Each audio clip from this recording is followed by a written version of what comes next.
Hello, എന്തൊക്കെയുണ്ട് വിശേഷങ്ങൾ? സുഖമല്ലേ എല്ലാവർക്കും?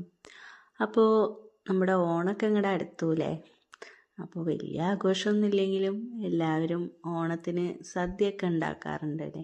അപ്പോൾ നമുക്ക് ഈ സൈഡ് ഡിഷുകളൊക്കെ സിമ്പിളായിട്ട് ഉണ്ടാക്കാം കേട്ടോ, നാടൻ കറികളൊക്കെ. അപ്പോൾ ഇന്ന് അതിലത്തെ ഞാനൊരു കറി ഉണ്ടാക്കുന്നത് നമ്മുടെ കുമ്പളങ്ങ വെച്ചിട്ട് പച്ചടിയാണ് കേട്ടോ.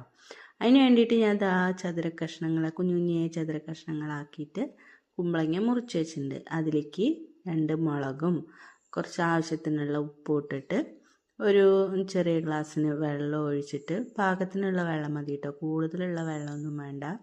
കുമ്പളങ്ങ വേവാനുള്ള വെള്ളം മതി. ഇത് നമുക്ക് വെള്ളരിക്കയും കൊണ്ടും വേണിച്ച് വെക്കാം കേട്ടോ. ഞാൻ ഇവിടെ ഇന്നിപ്പോൾ കുമ്പളങ്ങയാണ് എടുത്തിറക്കണം. അപ്പോൾ അത് ഞാൻ അടുപ്പത്തേക്ക് വെച്ചിട്ടുണ്ട്.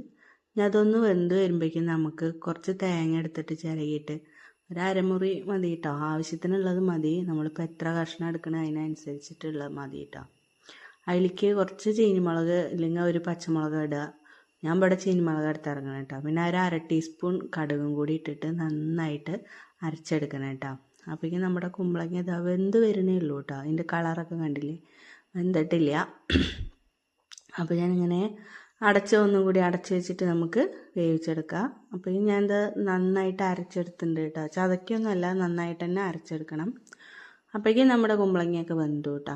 ഏകദേശം അതിൻ്റെ കളറൊക്കെ കാണുമ്പോൾ അറിയില്ലേ. അപ്പോൾ നമ്മൾ ആ തേങ്ങ അരിക്കാണ്ട് ഒഴിച്ചു. വെള്ളമൊന്നും ഒഴിച്ചിട്ടില്ല കേട്ടോ, വെള്ളമൊന്നും ഒഴിക്കരുത്. പിന്നെ നമ്മൾ ഒരു 1/2 കപ്പ് തൈര് ആണ് ഒഴിച്ചു കൊടുക്കുന്നത്. അത് അതിൻ്റെ കൂടെ തന്നെ ഒഴിച്ചു കൊടുക്കുക. ഒന്നില്ലെങ്കിൽ തേങ്ങ അരയ്ക്കുമ്പോൾ ഈ തൈര് ഒഴിച്ചിട്ട് അരച്ചാലും മതി കേട്ടോ. ഞാൻ ഇപ്പോൾ സെപ്പറേറ്റ് രണ്ടും കൂടി ഒരുമിച്ച് ഇതിൽ ആഡാക്കുകയാണ് ചെയ്തത്.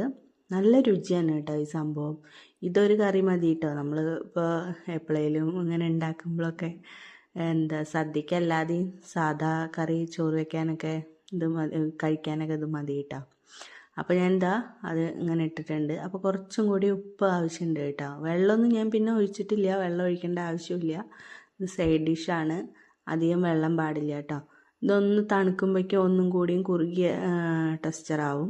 ഇപ്പോൾ കുറച്ച് ലൂസായിട്ടായിരിക്കണം. അപ്പോൾ അത് ഞാൻ മാറ്റി വെച്ചു കേട്ടോ. ഇത് നന്നായിട്ട് തിളയ്ക്കൊന്നും വേണ്ട, ഒരു ചെറിയൊരു തിള വന്നു കഴിഞ്ഞിട്ടുണ്ടെങ്കിൽ നമുക്ക് മാറ്റി വയ്ക്കാം. ഒരു ചീനച്ചട്ടി വെച്ച് കൊടുത്തിട്ടുണ്ട് കേട്ടോ. അതിലേക്ക് നമുക്ക് കുറച്ച് വെളിച്ചെണ്ണ ഒഴിച്ച് കൊടുക്കുക, കുറച്ച് കടുക് ഇട്ട് കൊടുക്കുക. പൊട്ടിച്ച് കഴിഞ്ഞിട്ടുണ്ടെങ്കിൽ 2 വറ്റൽമുളകും ഇട്ട് കൊടുക്കുക കേട്ടോ, കറിവേപ്പില. പിന്നെ നമുക്ക് കറിവേപ്പിലയും കൂടി ഇട്ട് കൊടുത്തിട്ട് അത് താളിച്ചെടുക്കണം. ആ താളിപ്പ് നമുക്കിതിലേക്ക് ഒഴിച്ചു കൊടുക്കാം കേട്ടോ. കടുകൊക്കെ വറുക്കുമ്പോൾ നല്ലൊരു മണവും ഇതിന് നല്ല രുചി ഉണ്ടാവും കേട്ടോ. നല്ല ടേസ്റ്റ് ഉള്ളതാണ്. നമുക്ക് ഈ പച്ചടി അടിപൊളിയായിട്ട് കഴിക്കാവുന്നതാണ് കേട്ടോ. എനിക്ക് ഭയങ്കര ഇഷ്ടമാണ്. അപ്പോൾ ഞാൻ കുറച്ചെടുത്തിട്ട് ചോറ് കഴിക്കാൻ പോവുകയാണ്. അപ്പോൾ എല്ലാവർക്കും ഇഷ്ടമായി എന്ന് വിചാരിക്കുന്നു. Thank you.